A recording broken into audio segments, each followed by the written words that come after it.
Hello and welcome to my No Bells and Whistles podcast. My name is Obi Grace Nika, aka OGN. I'm an author, speaker, publisher, mother, etc. And today you're listening to episode 1. Sorry, this is not episode 1. This is actually episode 3. And episode 3 is about shedding a little bit of light about why I have not published any episode since the beginning or when ODA went live. So first of all, I was invited to be part of ODA in February 2021. That was last year. And then in April 2021, again last year, ODA went live. But by the time ODA went live, there was so much going on with my life, in my personal life. Well, just before Christmas, and that will be Christmas 2020, I had a major surgery. And over the following weeks, I had ambulance, practice nurses, district nurses in and out of my house. Now by March, my house was infested with fleas. I didn't have any pets. My neighbors have no pets, and so they had no fleas in their homes. This meant that one of the people visiting brought it in. Long story short, within days, they multiplied like crazy. Nothing I tried seemed to work. Even the first fumigation felt like I threw them a party. They came back with vengeance, jumping, darting at my face and eyes and ankles. They made their way into my bed and sofas. They were just everywhere. I couldn't sleep. I couldn't relax, eat, do anything. My home, which was once a haven, had literally become a nightmare. I found myself wanting to be outside all the time, but I couldn't because Sir COVID was hanging out outside. This was hell. I was extremely exhausted from lack of sleep, in pain from the surgery, lost my appetite, and constantly close to tears. One of the fumigators told me that they were hard to get rid of and can jump up to 6 feet. Now, I am 5'8". Trust me, he was not lying. Now, another told me that even if they deep cleaned all the mattresses, pillows, upholstery, carpets, and that they laid down chemicals, which would cost way over 500 pounds, there was no guarantee that they were all going to go. Now, he explained that this was because some of the eggs burrowed deep into the carpet, which were, missed, which would be missed or sometimes get missed during fumigation. Now, one of the things he mentioned is that these eggs can lay dormant for a very long time and then would later break and start reproducing. So, my life then became about trying to figure out how to get rid of these things. I was constantly researching, watching YouTube videos, reading people's reviews and buying products which didn't appear to work. I had become Amazon's best friend, spending so much money and getting nowhere. I tell a lie. It seemed like the produce were actually making them reproduce aggressively. In the end, with the help of my neighbor, I had to have my carpets all ripped up and thrown away, including all the mattresses and the pillows. So, I now paid for a second set of fumigation done with the carpets out. Fingers crossed it would work. It worked a little bit, I think, at the time. My home had now become inhabitable. Now, apart from the fact that I had the fleas, I had condensation.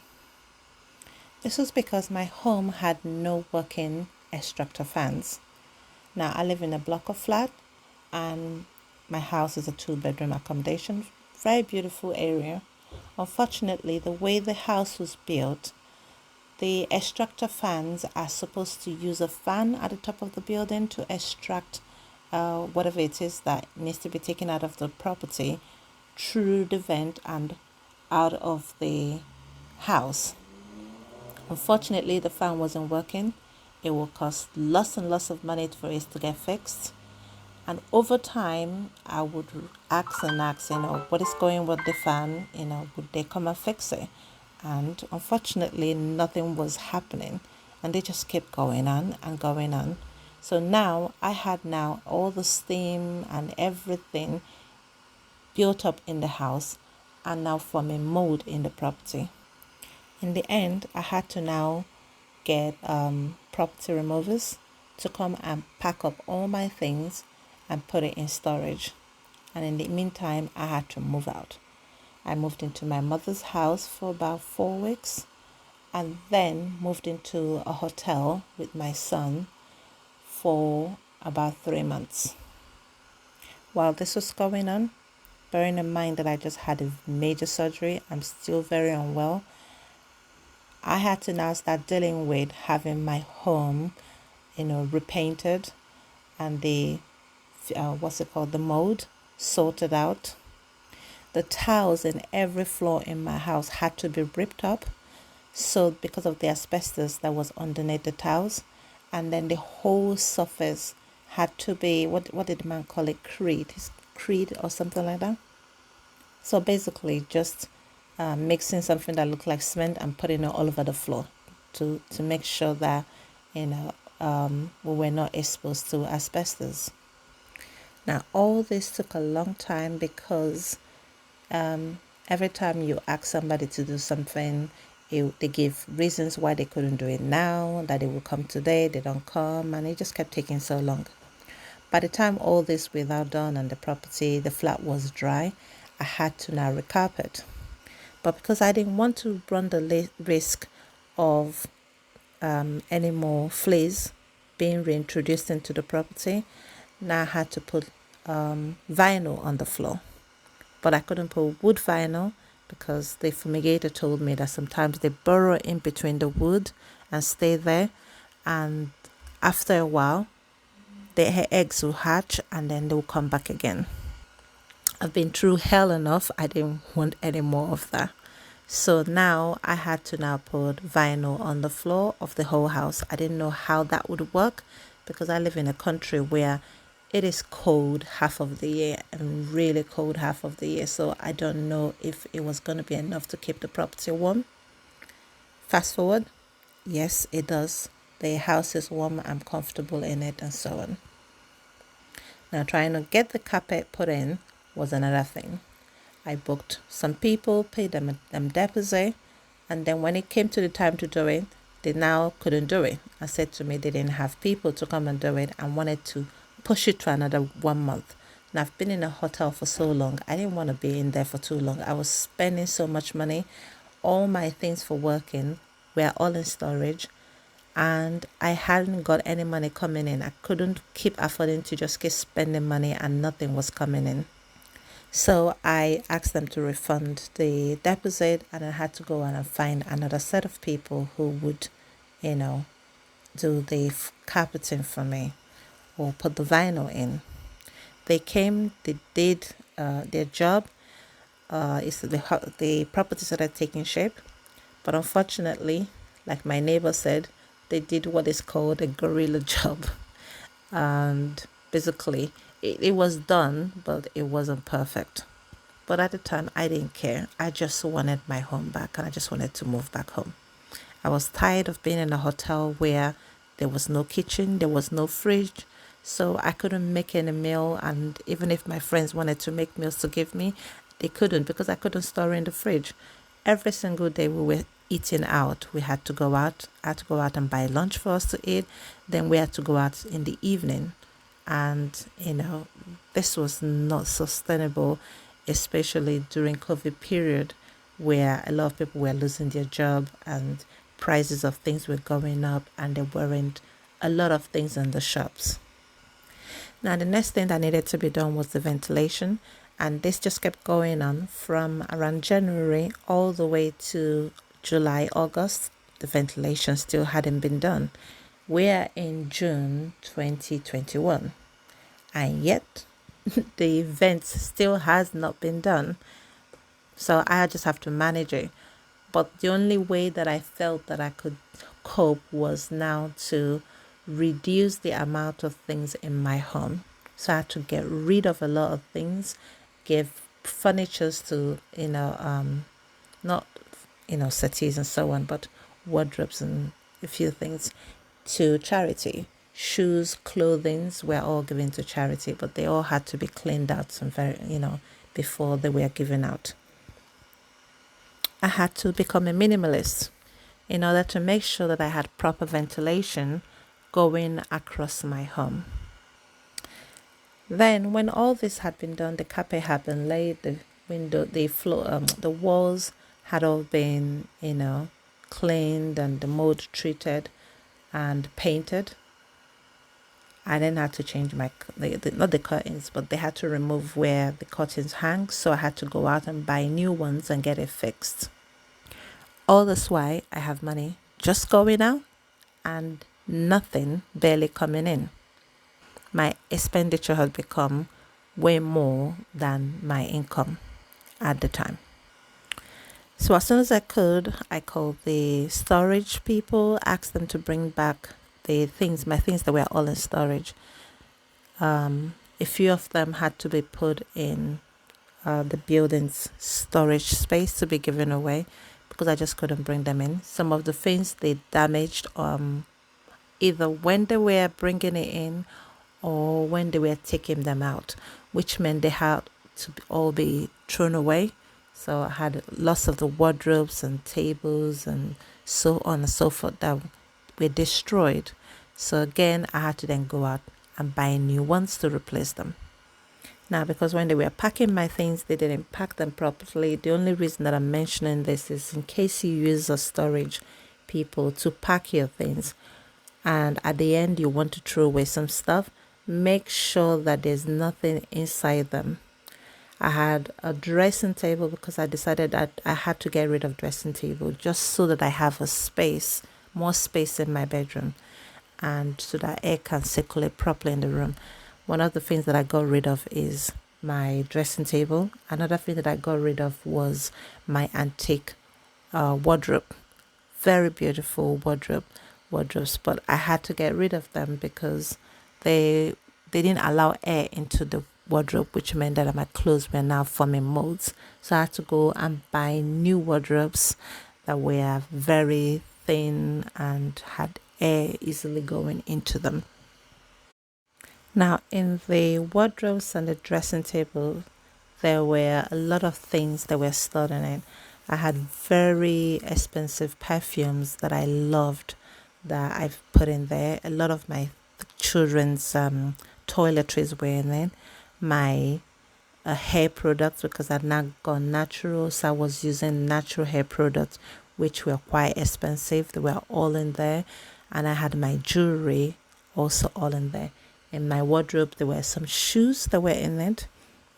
And unfortunately, all these things got thrown away because I didn't open the wardrobe.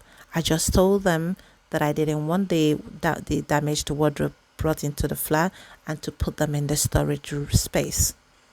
Now, while I was unpacking my things, I kept wondering where all these other things were because I didn't pack them. I just thought they must be in one of the boxes. By the time I unpacked the last box, which took days for me to get through them, and then realized that a lot of these things had been left in the wardrobe, they didn't pack it. My things in the storage space had now been taken by the recycle van.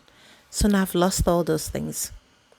I don't really mind too much about the perfume or, the toiletries, the hair products. They all can be replaced. The only thing that, upset me a little bit was that some of the jewelry which my father gave me had now gone, and my dad passed away 2015, so it's not like he can go buy me any new ones.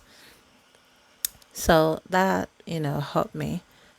But for the rest of the other things, I didn't mind too much. Now, last year I would have been very upset because I was attached to those things for some reason. I was.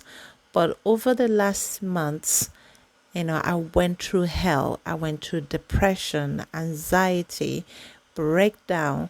I was so ill. I was in a lot of pain from the surgery. I had all this drama going on in my house with the fixing of it and so on, that now all I wanted was peace of mind. I valued peace of mind more than the things that I had now lost that were in my wardrobe.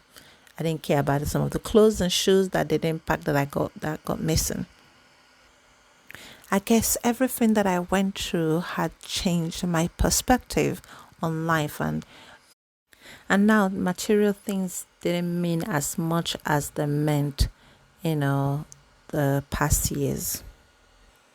Anyway, so I finally moved back into the property around September, and I had my first son who just graduated from university now come back home. So, and then I had my other son who was now starting his final year for A levels, also starting school.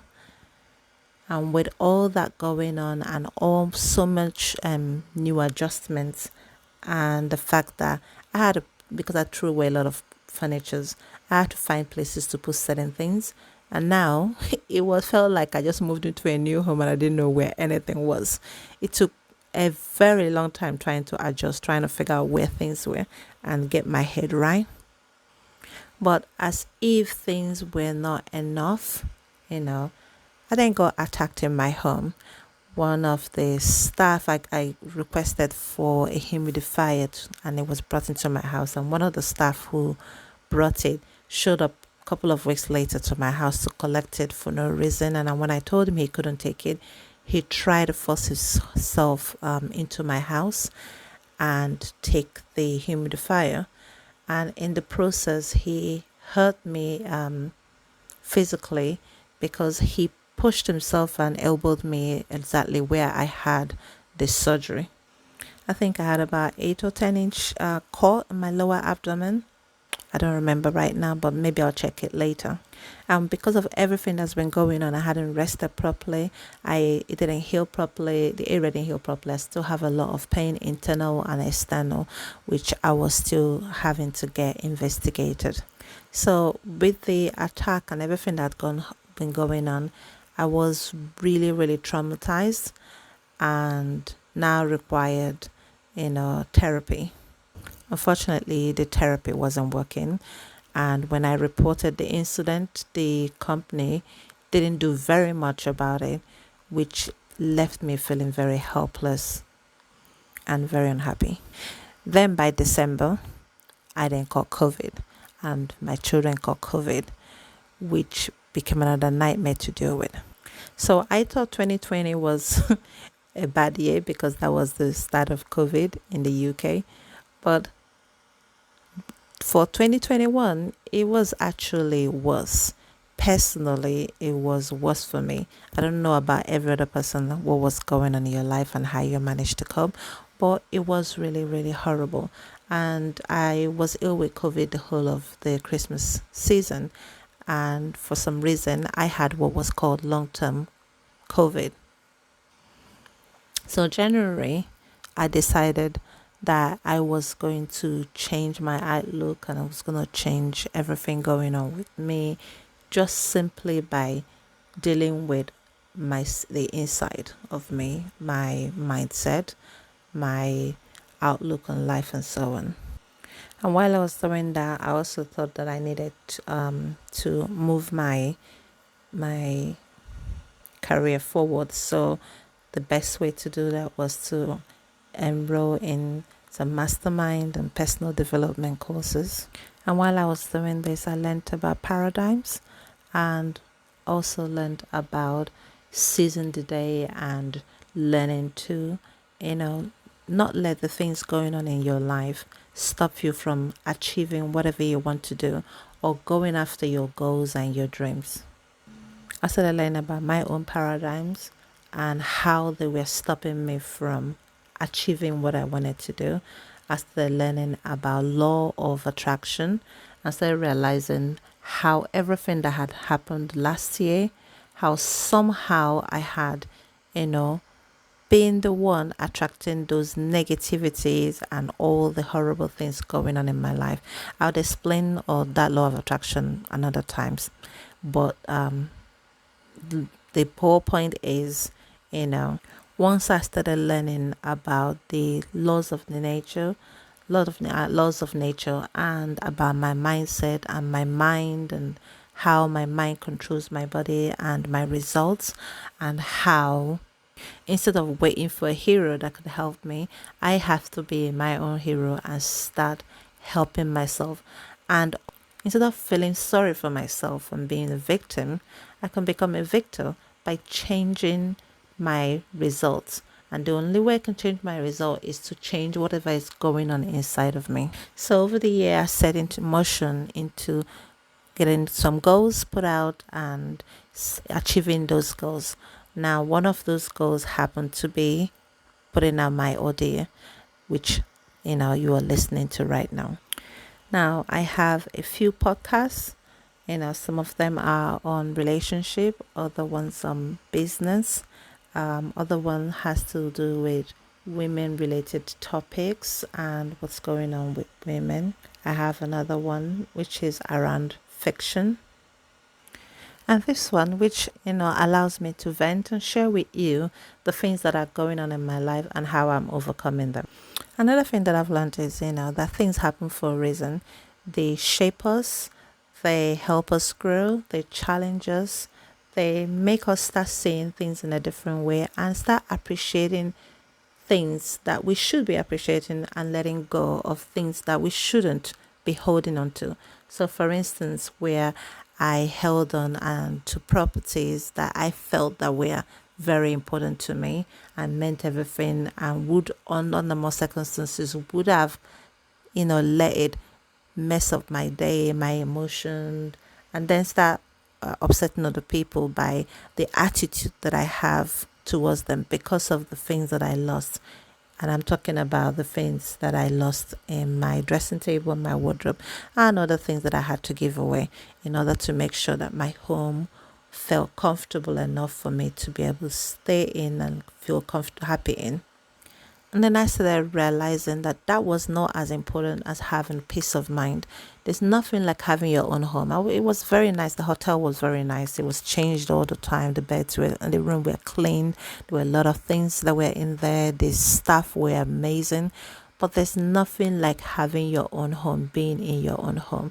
And for the first time, I started looking at homeless people and feeling so bad for them because having been displaced from my home for a very long time, even though I was able to stay in a hotel, it must be very horrible for them not having a place to be in, to lay their head on. When it's raining and it's freezing cold or it's very, very hot, they have nowhere to go to.